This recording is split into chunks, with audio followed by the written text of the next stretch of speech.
हमारे साथी सहयोगी हमीरपुर से सुनील कुमार हमारे साथ जुड़ रहे हैं, हमारे लेफ्ट हैंड साइड पे बैठे हुए हैं और इनसे जानेंगे कि जिस तरीके की राजनीति का जो एक शुभारंभ शुरू हो चुका है, यानी इसको ये कह सकते हैं कि अखिलेश यादव की सोशल इंजीनियरिंग कितनी हद तक सफल मानी जाए, इस पर हम चर्चा करेंगे। तो सुनील जी, कैसे देखते हैं पूरे इस घटनाक्रम को आप? ये घटनाक्रम जैसे जैसे चुनाव की तारीखें निश्चित हो गई हैं वैसे वैसे ये बढ़ रहा। अब बढ़ इसलिए रहा है क्योंकि जो 140 विधायकों ने एक दिन, अभी जब ये सरकार थी तो विधानसभा घेरी थी, उसको रातों रात डिसलाइज कर दिया गया। मतलब एक तरीके को ना उसको कहीं मीडिया में प्रचार आया, कहीं ना कहीं। तो वो जो पीड़ित शोषित समाज के जो विधायक बने हुए लोग हैं, मंत्री बने हुए लोग हैं, उन्होंने अपनी पीड़ा बयान की, लेकिन उनकी पीड़ा सुनने वाला कोई नहीं था। तो उसी का ये असर है कि तारीखें घोषित होने के बाद लोगों ने अपनी ज़मीनें तलाशना चालू कर दिया और इसीलिए भाग भाग लोग राजनीतिक दलों में आ रहे हैं। सबसे ज़्यादा विश्वसनीयता समाजवादी पार्टी में दिखाई ये दलों ने। तो जो उनके छोटे छोटे नेता हैं, जिनको अभी लंबी दूरी तक चलना है, लोगों के बीच में रहना, ज़मीनी काम करने हैं उनको, उन मुद्दों को लेकर वो राष्ट्रीय पार्टी के नेताओं से मुलाकात उनका दौर जारी है। एक बात ये भी सामने निकल के आ रही है कि जो जितने भी विधायक समाजवादी पार्टी में आ रहे हैं, चाहे स्वामी प्रसाद मौर्य हों या फिर अन्य जितने भी नेता, आप सब देख लीजिए, दारा सिंह चौहान भी आए और ये सभी योगी आदित्यनाथ से काफ़ी रुष्ट थे। एक कारण ये भी बताया जा रहा है कि इनकी विधायक निधि उन्होंने बंद कर दी थी, जिसकी वजह से ये अपने क्षेत्रों में कार्य नहीं कर पा रहे थे। और ये भी बताया जा रहा है कि इनकी जो सुनवाई है, छोटे छोटे जो अधिकारी होते हैं वो तक इनकी सुनवाई नहीं कर रहे थे और बाबा योगी आदित्यनाथ इनको ज़्यादा तवज्जो नहीं दे रहे थे। तो मन तो इन्होंने पहले ही बना लिया था। एक तरीके की टाइमिंग पे सवाल उठ रहा है। टाइमिंग पे ये सवाल है, यदि वो पहले भागते तो उनके पास ईडी आय करके छापे, तमाम सारे सांसद विधायकों के ऊपर मुकदमे छोटे मोटे चलते, किसी न किसी रूप में पीड़ित उनको किया जाता।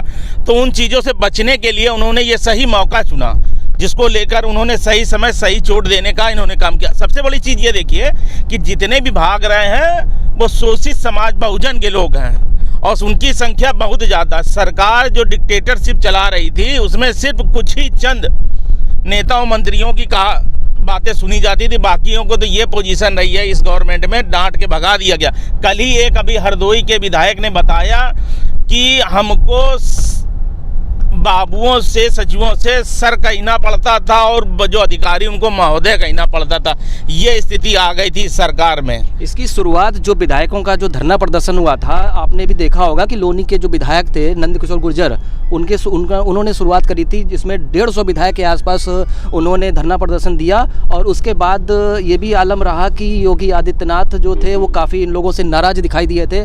और कारण क्या, वजह यही है, शुरुआत नींव इसकी यहीं से रखी गई है। ये कोरोना काल से ही इसकी शुरुआत हुई है, क्योंकि उस समय जो था, जो सांसद जब विधायक निधि आया था उसको सीधे सीधे कोरोना काल में मुख्यमंत्री के कोष में जमा करा लिया गया। बेचारे सांसद ऐसे विधायक ऐसे मुंह तकते रह गए, बेचारे कुछ नहीं कर पाए, बिल्कुल हैंड टू माउथ हो गए।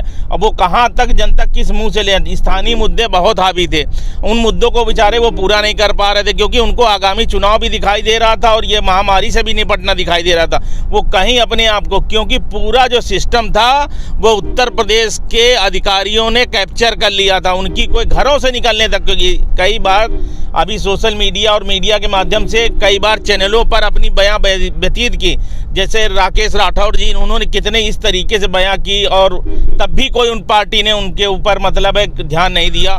इसीलिए मजबूरन वो सब भागने के लिए मजबूर हैं आज की डेट में। क्या लग रहा है कि 14 जनवरी है, तो आज ओम प्रकाश राजभर ने भी बोला कि एक बड़ा धमाका से राजनीति में होने वाला है, तो इस सियासी धमाके को आप कैसे देख रहे हैं? नहीं, धमाका इसलिए होने वाला है, कहीं ना कहीं आदमी जो राजनीतिक है वो कहीं ना कहीं अपनी ज़मीन तलाशेगा और जिसको जहां सम्मान और मान मिलेगा उसी पार्टियों में जाएगा। ऐसा नहीं है कि खाली समाजवादी पार्टी के अलावा कांग्रेस में भी लोग भी तके हुए बैठे हैं, कहीं ना कहीं जा रहे हैं। और क्योंकि ये जो पार्टियां हैं इन स्थानीय मुद्दों पर ज़्यादा ध्यान देने के अब ये प्लानिंग कर रखी है, क्योंकि प्रदेश, ये देश है, एक प्रदेश नहीं है। प्रेजेंट टाइम में इतना बड़ा ये प्रदेश है, एक देश के बराबर है। ओम प्रकाश राजभर का ये भी कहना था कि सामाजिक न्याय समिति जो पेंडिंग पड़ी हुई थी उसमें योगी आदित्यनाथ ने कोई सुनवाई नहीं करी और ना ही वो आगे बढ़कर आया, तो उसको आप कैसे देखते हैं? नहीं, वो इन्हीं मुद्दों को तो लेकर जो आने वाली सरकार है वो इसीलिए तैयारी कर रही है कि इन्हीं मुद्दों को लेकर हम जनता के बीच में जाएंगे। जितनी भर्तियां हुई 69,000 की ले लीजिए।